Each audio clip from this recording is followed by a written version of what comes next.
Salt in His Shoes, Michael Jordan in Pursuit of a Dream, by Deloris Jordan with Roslyn M. Jordan, illustrated by Kadir Nelson.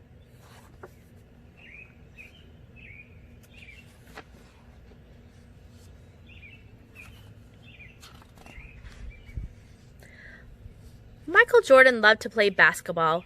Every Saturday he followed his older brothers, Larry and Ronnie, to the park, hoping that they would let him play. And if one of the guys who usually play with him didn't show, they always did. But there was one problem. His name was Mark, and he was the tallest boy on the court. "What's the matter, Mikey? Too short?" Mark flapped his arms in Michael's face. "Over here," shouted Larry. But when Michael threw the ball, Mark's long arms came out of nowhere and knocked the ball away. It flew into the hands of a player on Mark's team. He made the basket, and the game was over, just like that. "I'm really sorry, guys. If I were taller, that wouldn't have happened." All the way home, Michael apologized, even though no one was mad at him. His older brothers, Ronnie, tried to cheer him up. "Look, little brother, you played good today. Don't worry, we'll win the next time." When they got home, Michael went into the kitchen where Mama was cooking dinner. He was still disappointed, and she could tell. "You guys lost again today, huh?" Michael nodded. He sat quietly for a minute, then said, "Mama, how can I grow taller?" Now Mama knew the answer to a lot of questions, but this was a tough one. She thought for a moment as she sprinkled salt and pepper on the chicken she was making for dinner. Then she smiled, looked at Michael, and said, "Salt?" "Salt," Michael looked at his mama. "Salt in your shoes." "We'll put salt in your shoes and say a prayer every night. Before you know it, you'll be taller," she replied. "Salt in my shoes?" Michael said quietly to himself. Surely Mama was teasing.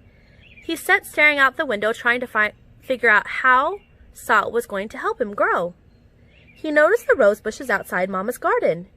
They had grown high along the fence, and roses of colors were blooming in the vines. He thought to himself, "I remember when Mama first planted those bushes." Michael's face lit up. If Mama knows how to make those rose bushes grow taller, then maybe she's right. Maybe salt in my shoes will really help me grow. Growing more excited, Michael twirled around and started asking lots of questions. "Mama, how long will it take, and how tall do you think I'll get?" Smiling, Mama sat down next to him and explained, "In order for this to work, the most important thing you have to do are to be patient and to listen to what I tell you, and say your prayers every night." Listening carefully, Michael shook his head. "Okay, Mama, I'll be patient. But what does saying my prayers have to do with that?" "Everything," Mama replied, and she hugged him. "Now go wash up and tell your brothers and sisters to get ready for dinner." Michael dashed out of the kitchen, almost knocking over his father, who was walking in. "What's he up to now?" asked Daddy. "Oh, the usual," laughed Mama. "Chasing a dream."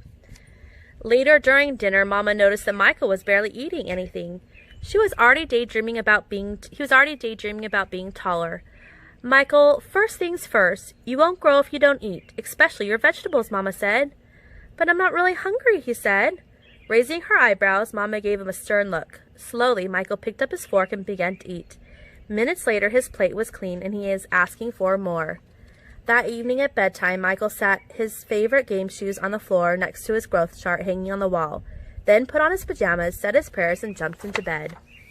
When Mama came in, Michael was fast asleep. By the look on his face, she could tell he was already playing basketball in his dreams. Standing by his bed, Mama sprinkled salt in his shoes. Then she prayed quietly over him, as she did all of her children. Dear God, please help Michael to be the best he can be and to give his best in all he does. And Lord, could you please make him just a little bit taller tomorrow than he is today? Thank you. Amen. After that, Michael wore his favorite game shoes everywhere he went, even to church, and he stopped going to the park with his brothers. On Saturdays, instead, he stayed home and practiced. He wanted to grow a few more inches before he went back to the park. After 2 months of practicing and waiting patiently and praying, Michael stood next to the growth chart on his wall. Nothing. He hadn't grown an inch. He was disappointed, but he did not stop believing. "I've just got to give it time," like Mama said, Michael thought to himself, and that's what he did. 2 more months of practicing went by, and still nothing. Now Michael was becoming a little sad. Not only had he not grown 1 inch, but he also missed playing basketball with Larry and Ronnie. About the only thing he didn't miss was being picked on by Mark. When the next Saturday came, his brother tried to get Michael to go with them to the park, but he wouldn't budge. Mama had begun to worry. When she saw Michael sitting alone on the steps, she said to Daddy, "Maybe you should go out and talk to him." So Daddy went out and sat with Michael. "What's wrong, son?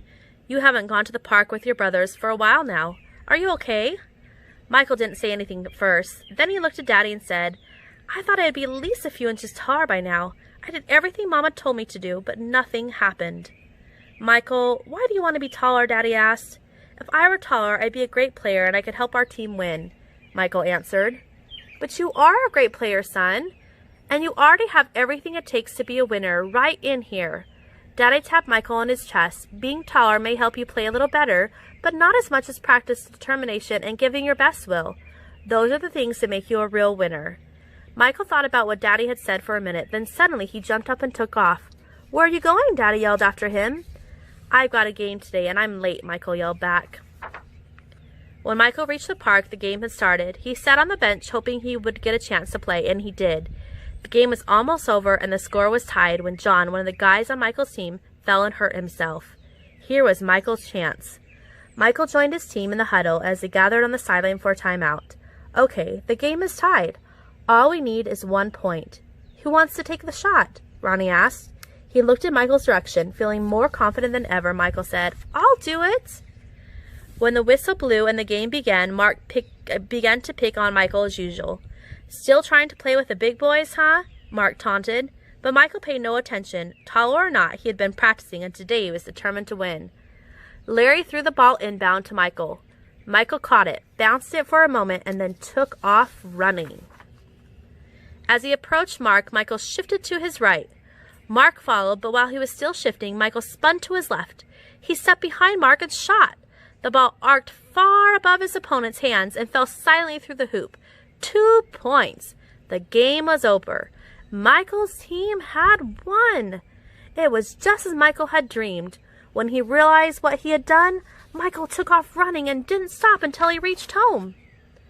Bursting through the door, he shouted, "I did it, Daddy! I did it! I shot right over the tall guys' heads, and we won the game!" Running in behind him, Ronnie and Larry joined the celebration. "That's right, little brother, you did it! You won the game for us!" Michael remembered the look that Ronnie gave him during the last time out of the game and said, "No, we won the game, but I was the star." They all laughed. After that day, Mama stopped putting salt in Michael's shoes, but Michael did not stop being patient and working hard and practicing. So that must be what made Michael grow to be a 6'6" tall basketball superstar.